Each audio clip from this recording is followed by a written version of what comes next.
और इस वक्त युद्ध के मैदान से एक बहुत बड़ी खबर आ रही है। युद्ध में स्लो ऑफेंसिव होने के आरोप पर यूक्रेन ने कड़ा जवाब दिया है। मीडिया और कमरे में बैठे एक्सपर्ट्स की साजिश है, ये कहा गया है। यूक्रेन पूरी क्षमता के साथ रूस को दे रहा है जवाब। यूक्रेन के विदेश मंत्री ने कहा। यूक्रेन के विदेश मंत्री दिमित्रो कुलेबा का बड़ा बयान सामने आया है। तो आपको बता रहे हैं कि किस तरह यूक्रेन के जो विदेश मंत्री है स्लो ऑफेंसिव पर ये बहुत बड़ा जवाब दिया है और कड़ा जवाब दिया गया है। उनकी तरफ से कहा गया कि मीडिया और एक्सपर्ट्स की ये साजिश है। ये यूक्रेन के विदेश मंत्री कह रहे हैं। पूरी क्षमता के साथ रूस को जवाब दिया जाएगा।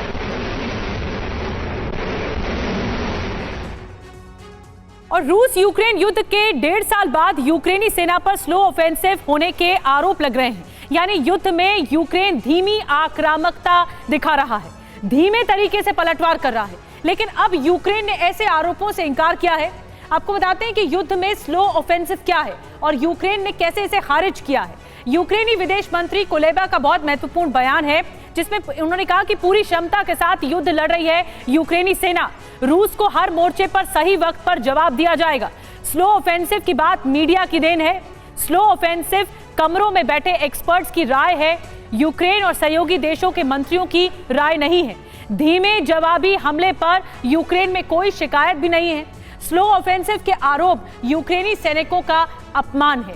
तो ये जवाब दिया है यूक्रेन पर जो आरोप लग रहे थे, फिर यूक्रेन के विदेश मंत्री ने इस तरह का जवाब दिया है। और आपको बता दें कि यूक्रेन में सिर्फ हथियारों की नहीं, सैनिकों की भी भारी कमी हो गई है। ज़ेलेंस्की ने भर्ती करने के लिए कमांडर्स को हटा दिया, लेकिन कोई खास फायदा नहीं हो सका। सेना में भर्ती के लिए जोर जबरदस्ती की भी खबरें आई, लेकिन लगता है ज़ेलेंस्की नाकाम रहे। अब यूक्रेन में ज़ेलेंस्की सरकार ने यह फरमान जारी किया है कि सभी महिलाओं को सेना में योगदान देना होगा। सभी महिलाओं का रजिस्ट्रेशन होगा और जरूरत के हिसाब से युद्ध में उनका इस्तेमाल किया जाएगा।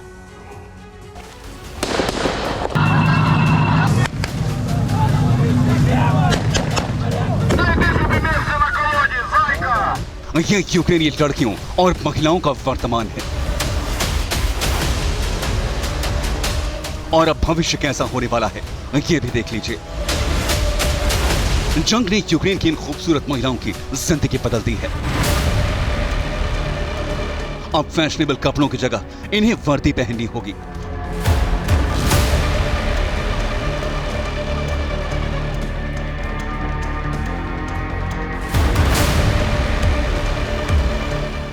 मेकअप की जगह मिलिट्री गैजेट्स पहनना मजबूरी होगी।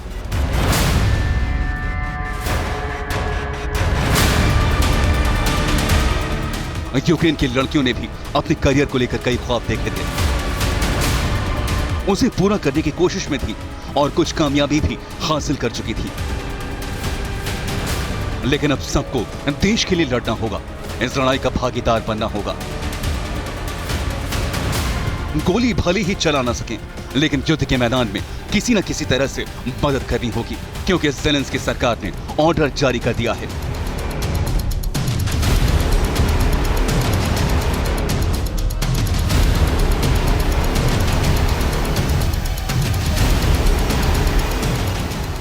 सभी लड़कियों को सेना में शामिल होना होगा।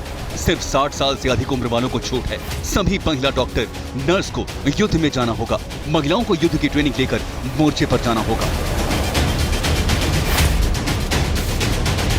यूक्रेन की सरकार को इससे कोई सरोकार नहीं होगा कि कोई स्टूडेंट है, हाउसवाइफ है या फिर टीचर या कुछ और। अगर फिटनेस है और कोई गंभीर बीमारी नहीं है तो सेना की जरूरत के हिसाब से काम करना होगा। सरकार ने ऑर्डर इसलिए जारी किया है क्योंकि अब बर्फबारी होने वाली है।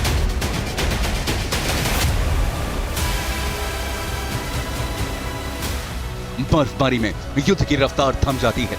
सैनिक मोर्चे से वापस बुला लिए जाते हैं, लेकिन युद्ध पूरी तरह थमता भी नहीं है।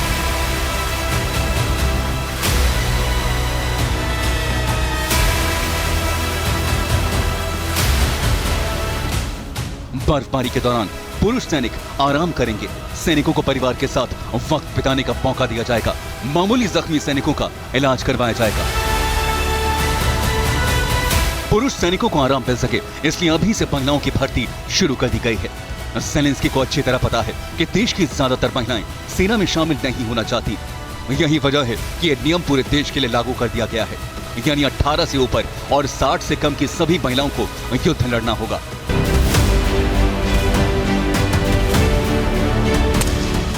जो महिलाएं लड़ नहीं सकती उन्हें सेना के दूसरे कामों में लगाया जाएगा। लेडी डॉक्टर और नर्स को सेना के अस्पतालों में भेजा जाएगा। महिलाओं को सेना के किचन में भी भेजा जाएगा। नेटो देशों से आने वाले हथियारों की देखरेख और उसको वॉर जोन तक पहुंचाने की जिम्मेदारी भी महिलाओं को दी जा सकती है। यूक्रेन की फौज में अभी शामिल होने वाली महिलाओं को युद्ध के लिए ट्रेनिंग देना मुश्किल होगा, इसलिए महिलाओं को सेना के दूसरे कामों में लगाया जाएगा और पहले से मौजूद लेडी ब्रिगेड को युद्ध के मैदान में भेजा जाएगा।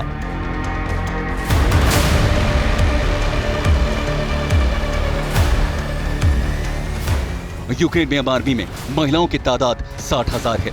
5,000 सैनिकों को फ्रंट लाइन पर भेजा जा चुका है। 20,000 महिलाएं इस वक्त सेना की ट्रेनिंग ले चुकी हैं। प्लान के मुताबिक सर्द मौसम आते ही यूक्रेन के रेगुलर सैनिकों को आराम दिया जाएगा और युद्ध की कमान महिलाओं के हाथ में दे दी जाएगी। Bureau report, TV9 Bharatvarsh.